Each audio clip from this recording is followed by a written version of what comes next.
Of Afroshowbiz News, the show that keeps you in the know about all things art and entertainment from around the African continent. Now, to keep in touch, feel free to email us at afroshowbiznews@sabc.co.za. Also follow us on Twitter. Our handle is @AfroShowbizNews. Let's have a look at stories making headlines this week. A South African mall refuses to play a Martin Luther King Jr. film. Young South African takes fashion to the streets. And is photography as a career still relevant? A mall in the Eastern Cape province of South Africa has refused to screen the latest film about the life of American civil rights activist Dr. Martin Luther King Jr. Nazreen Said of the Hemingway's Mall in East London says the film Selma is not commercially viable. Some film critics in the area expressed their disappointment. They say the film is relevant, especially during this Black History Month. He's got supporters. Syed says the movie does not perform well as compared to other films that were released. She further says studios that created the film brought in a limited amount of hard drives that were only provided for bigger commercial sites. Besides being in the running for Best Picture Award, the film was nominated for Best Original Song for already popular tune Glory, performed by rapper Common and R&B crooner John Legend. We need your help, Dr. King. The historical film, directed by Ava DuVernay, is about Dr. Martin Luther King Jr. and his campaign for black voting rights in 1965. The movie is set to promote non-violence in the forthcoming elections. We will not tolerate agitation. The epic march from Selma to Montgomery culminated in President Johnson signing the Voting Rights Act in 1965, one of the most significant victories for the civil rights movement. People actually say they're gonna. The film stars British actors David Oyelowo as King, Tom Wilkinson as President Lyndon Johnson, Tim Roth as George Wallace, Carmen Ejogo and Coretta Scott King, and American rapper and actor Common as Bevel. The script in its original form was drafted by an English screenwriter, Paul Webb, in 2007. Then it floated for years. The cast also includes the Queen of Talk, Oprah Winfrey. The movie was also recently premiered in Nigeria at the House on the Rock Cathedral in Lagos. This came after the National Museum of Unity celebrated Martin Luther King Day in January. The occasion invited all the public as well as youths and school children, stressing that the aim of the day was to spread the knowledge of Luther King's work to them. Selma had 4 Golden Globe Award nominations, including Best Motion Picture, Drama, Best Director and Best Actor, and one for Best Original Song. It has earned nominations in the Best Picture and Best Original Song categories at the 87th Academy Awards. Stands up, says enough is enough. Anyone who will distribute or show the film 50 Shades of Grey in Kenya is liable to a fine, imprisonment, or both. The film, which is an adaptation of the book of the same title, is dominating cinemas in most parts of the world. It is to make about $68 million, but the Kenyan government does not recognize its success. Kenya banned the film adaptation of best-selling erotic novel 50 Shades of Grey from its cinemas. The chairperson of the Kenya Film Classification Board says the film is sexual explicit and it leads viewers towards pornography. The film was restricted due to its prolonged and explicit sexual scenes depicting women as sexual slaves and does not tackle the issue surrounding child abuse as experienced by the main protagonist. The Kenyan Film and Classification Board frequently censors sexual explicit or liberal content in the social, traditional, largely Christian country. In 2013, it banned the movie The Wolf of Wall Street, which contained graphic depictions of sex and drugs. Another film which was banned was the 2014 film Stories of Our Lives, about the experiences of lesbians, gays, bisexuals, and transgender Kenyans. The bishop believes that Hollywood is on a warpath to try and convince the world that the way of the future is pornography.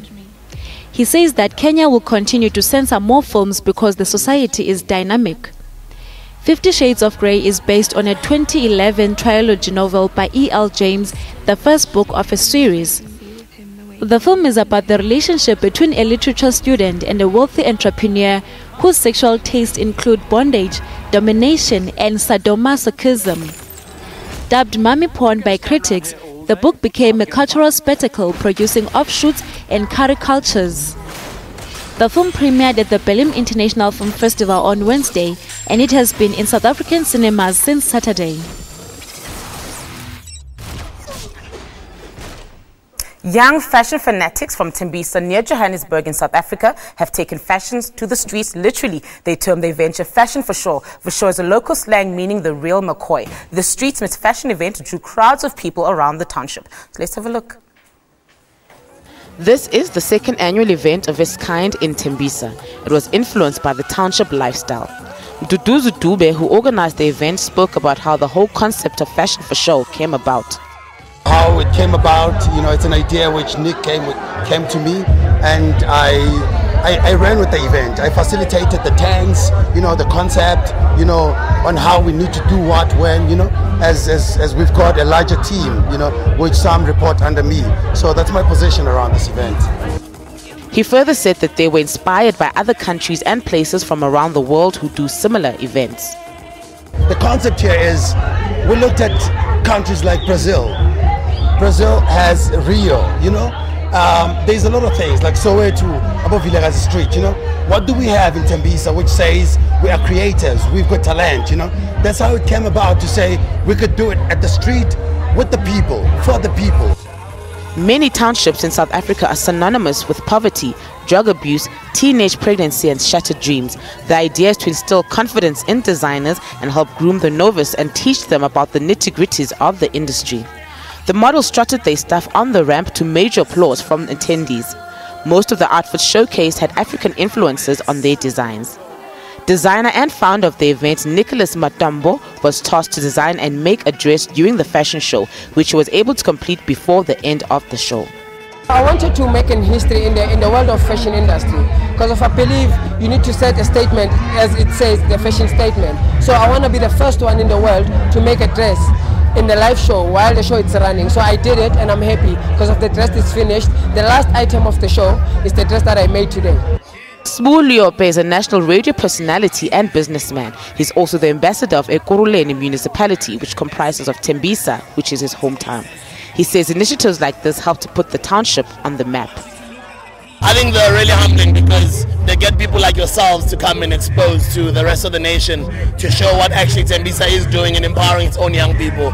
There's a lot of bright young people in Tembisa. For instance, the young people that have been able to put this event together, they're smart enough, they've got a vision, and they're getting a lot of other youngsters out of the streets because they're promoting fashion.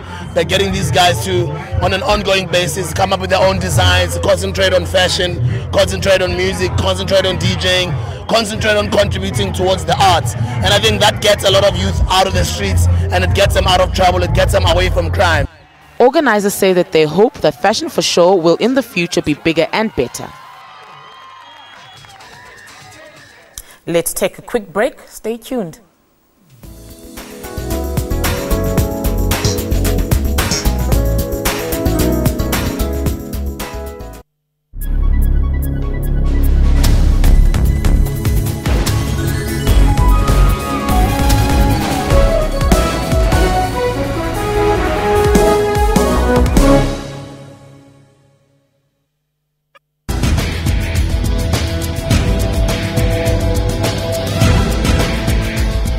We live in a digital era, and the number of Africans with mobile phones is rapidly increasing. Twitter use is predominantly being done on smartphones. This is a very African phenomenon. Here, there are constantly new innovative ways to make the internet more affordable. With that, we're seeing protests against governments proposing methods to limit access. On Network, we give you information about all of this. We also have new computers, games and robots. Join Siphumelele Zondi on Network every Sunday at 19:30 CAT.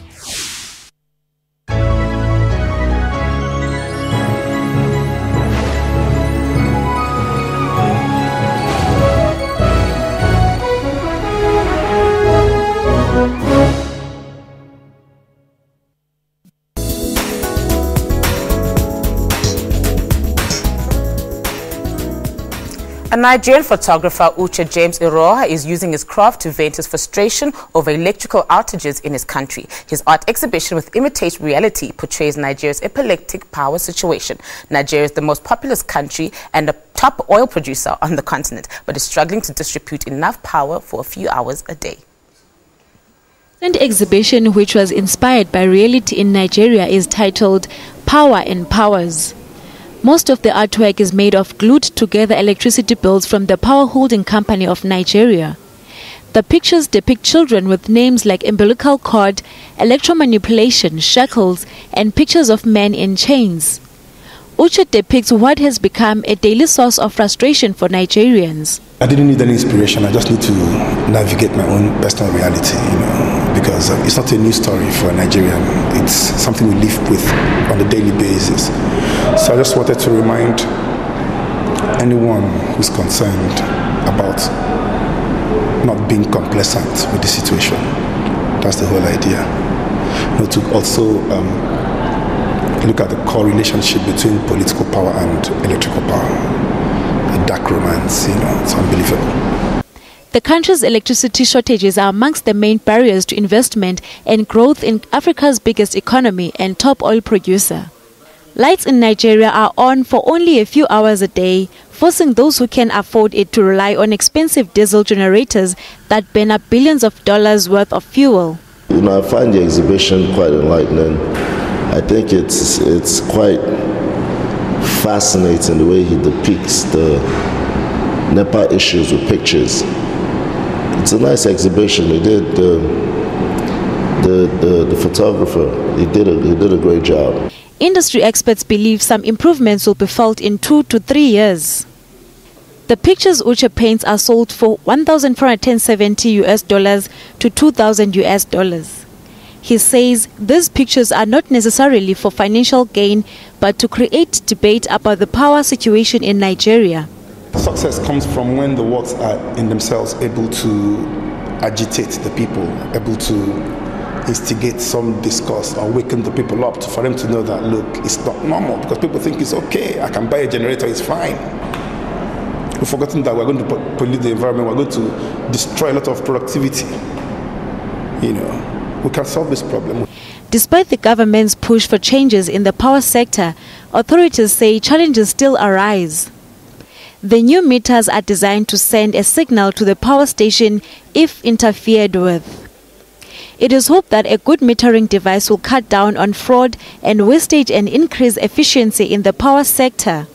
Metering gap in Nigeria is so huge, and there is no scientific way of looking at people's faces and estimating the amount of electricity they are consuming. The only way to do that is to install meters. But in Nigeria, just making the money available does not always mean it will be used wisely.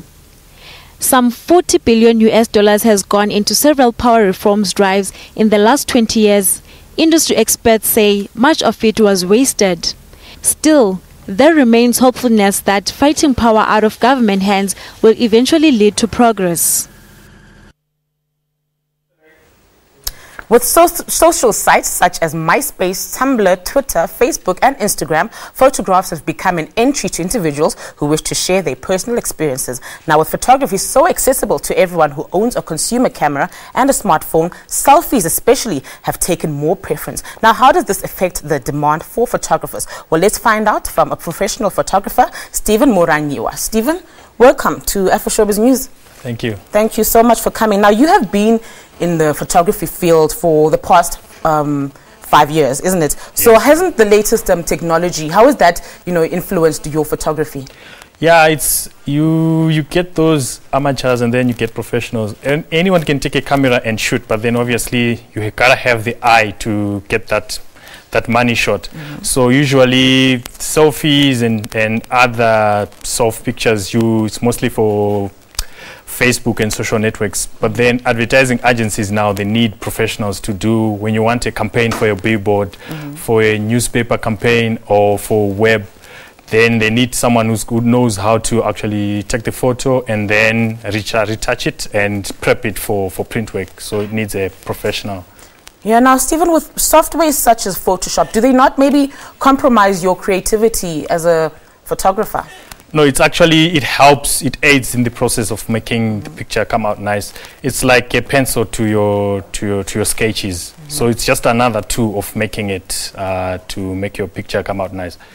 All right. Now, what is unique about your photography? What sets you apart from the other photographers? I usually do on-set fashion shoots. I usually use natural light, and then I play with my camera angles. I use different camera angles that are not like normal to anyone else's, so that it looks different from everyone else's. Plus, I also grade it, I retouch it to have a different feel to it. So you create a certain mood, just like when you look at a movie or a TV show. The way it is graded, it gets this other atmosphere that you won't get from taking from a photo from a phone.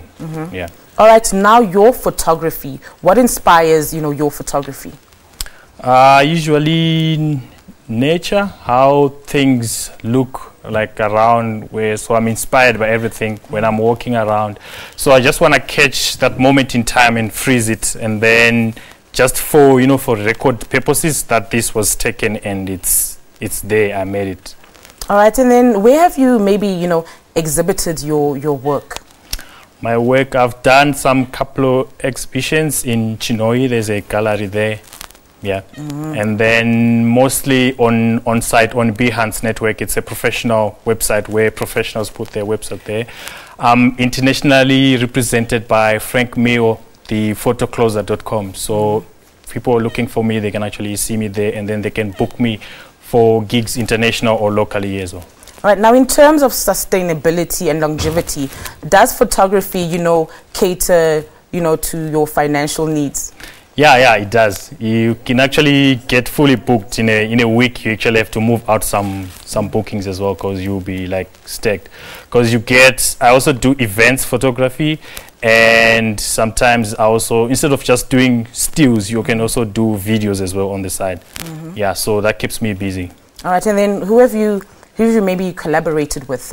I'm the lead photographer for this brand, Ubuntuism, and I've done some modeling shoots for Oyama Models, and then I've done some profile shoots for Intertalent, say Voice Bank. Yeah. All right, Stephen, thank you so much for joining us. It's been a pleasure having you on the show. Thank you. You're most welcome. Yeah. The South African film titled Thina Sobabili, The Two of Us, won the Audience Award at the 23rd edition of the Pan-African Film Festival in Los Angeles, California. The festival ended this week.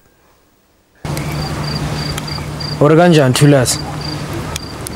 Kulmangan manje wena sana. The searing South African film about sugar daddies and marital rape, Thina Sobabili, The Two of Us, has lifted a coveted Audience Award at the Danny Glover's Pan-African Film Festival in Los Angeles. The film won by a huge margin of 16,500 votes in its category.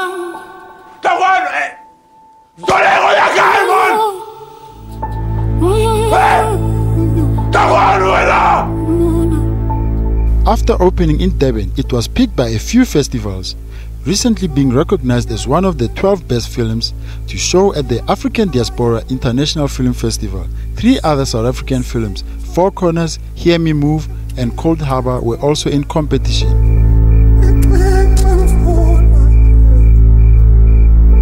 Thina Sobabili is marked by an excellent performances and a huge dramatic twist, with a witty and unflinching exploration of life in Alexandra Township. The film tells the story of Zanele, raised by her strict criminal brother, and the difficult choices she must take when she is proposed to by an older man.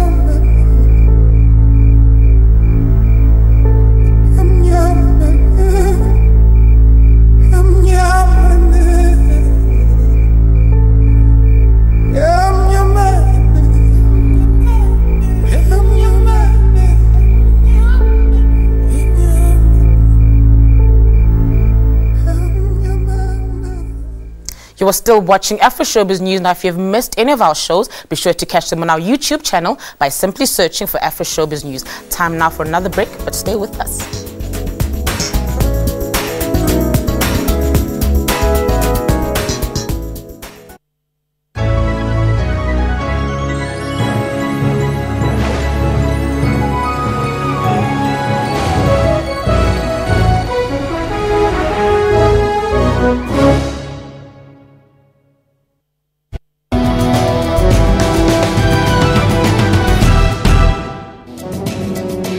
type 1 diabetes happens when your pancreas stops working.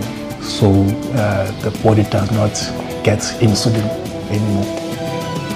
I have diabetes. My life is changed. I was in a total state. Too much food, too little exercise. That's what it's about. Hot flushes. So you would start with lifestyle modification, wearing cotton clothing, eating right, etc. And then hormone treatment for hot flushes. Join me on Health Talk every Saturday morning between 9 a.m. and 10 a.m. as we unpack current health stories.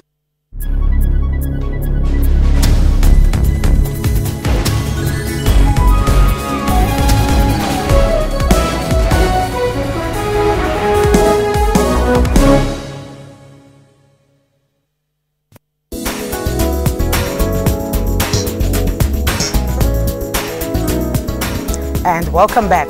South Africa's music lovers, embrace yourself with something fresh in the hip-hop genre. Sakegila, the pajama rapper, is brewing a mixture of hip-hop and pop music. This rapper from Danzane in the Eastern Cape province says there's a gap in the game that he needs to fill. He is signed under Alfani stable, also from the Eastern Cape, and he now joins us in studio.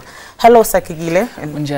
I'm good. How are you? I'm good. Now I can see you are in your pajamas. I'm swagged and up. you are always in your pajamas. Why Every is that? day. No, I'm comfortable. You know, they say in life, if you wanna get somewhere, you have to come out of your comfort zone. For me, I feel like I just want to stay in my comfort zone. So I'm comfortable like this. All right, now you say that you're mixing hip hop with pop. Why specifically this mixture? I've got a love for rock music, you know, and I love to rap, but I also wanted to mix my music, you know. So I always used to just mash up sounds that I used to get. So that's the sound that I have. It's a pop sound mixed with hip hop because I'm a rapper, but I do love the pop sound. All right, now Sakegila, you say you want to bring something fresh and new, you know, to the music industry. What is it that is missing? What do you think that you can, put in? Well, firstly, what's missing is something new that's young. Firstly, secondly, something that looks brand pushing. You know, I'm pushing pajamas and this is what I wear every day. And my music, I really talk about the stories that I go through. I mean, on my song One More Drink, I talk about my mom saying I should go get a job when I really just wanted to make music. So everything that I do that's different about me is that I tell real life stories in my music, but still want to have fun with it. Now you work with Ifani, who is a very well established musician in the country. Has his music maybe influenced what you do? Not at all, because it's two different, it's two different kinds of music. I mean, Ifani raps in Xhosa and I rap in English, and we've got two different markets. So his music hasn't influenced me in any way, but his work ethic has influenced me. You know, how he pushes, how he's just out there to get his music out. That has influenced me. All right, now Sakegila, how do you plan on staying relevant? Because time runs out. How do you intend to stay relevant? You know how I intend to stay relevant. I mean, right now I'm learning how to play the piano. I feel like for me to grow, I need to know musically what I can do. So I want to create music and just stay creating. So I feel like I'm gonna stay in the game for a while because firstly I'm new and I've got so much music stored up in my hard drive. So I can't wait for people to get a taste of it. So tell us a bit more about your single, One More Drink. One More Drink. Yes. What is that all about? One More Drink is just a song about me struggling. Like I'm struggling. My mom is saying go get a job, and my friends are like, "Ish, maybe this is not gonna work out for you." But I'm like, I'm gonna push, and once I've pushed and I've made it, we're all just gonna have one more drink, one more milkshake, and just relax and have fun. Good times. And have good times. So how has the response been to that single? Yeah, I think the response is, obviously I'm a new artist, so people are still not sure. I've got a music video out, and I mean the music video is beautiful, and so people are still looking at me, and I'm gonna hit them with another single soon featuring a legend in the game. So I'm really excited. So people are really gonna see more of me. All right, now besides you working with Ifani, which we know, who else have you worked with, or maybe who else would you like to work with in the future? Oh, okay. Well, in around June, July, I'm dropping my album, which features one of my favorite rock bands, Shadow Club, which also is going to feature Matthew Gold, which also is going to feature another legend which I don't want to put out there. But obviously I have Ifani in there, and obviously there's other people I want to work with that I haven't yet, and I'm just really looking into it. But I really want people to know who is Sakegila, so I'm not trying to do everything with everyone. I want people to understand my sound and get a feel of who I am. All right, speaking of your sound, it's not a sound sound that we, hip hop and pop, do you think people will really,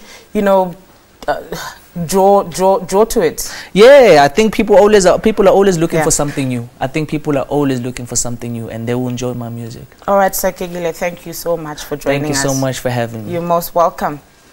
Now, Zimbabwean music icon Thomas Mfumo will be touring South Africa. He will be performing at the Baseline in Johannesburg, and the Dragon Room in Cape Town. The concert is taking place next month.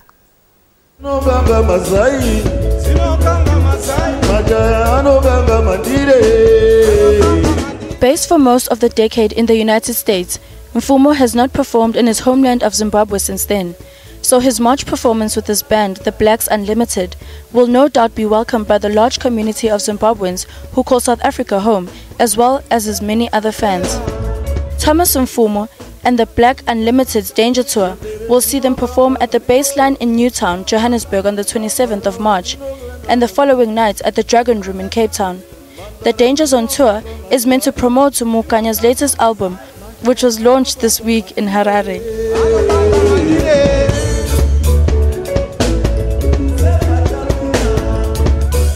Affectionately known as the Lion of Zimbabwe, or Mukanya, Thomas Mfumo is one of Zimbabwe's most respected musicians. In the 70s, he formed the Blacks Unlimited and crafted his own style, known as the Chimurenga, which sensitizes people to reclaim their traditional beliefs and culture.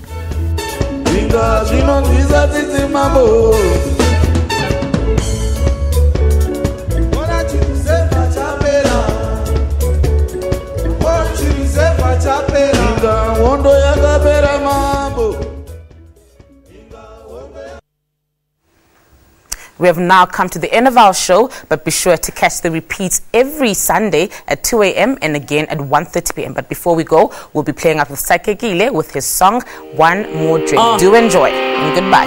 Made it this far, never looking back. Mama said, go and get a job. All I did was rap. Listen to the flows, how I rhyme, how you hate on that. If she's freaking like yeah, I'm gonna hit it from the back.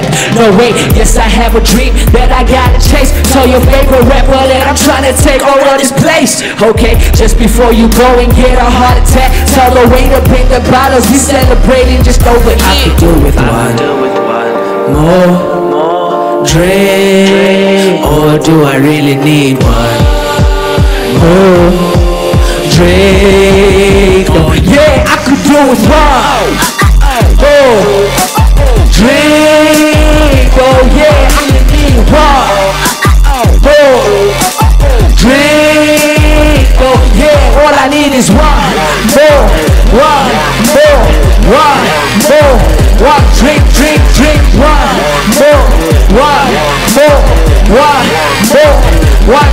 I could do with one more drink though.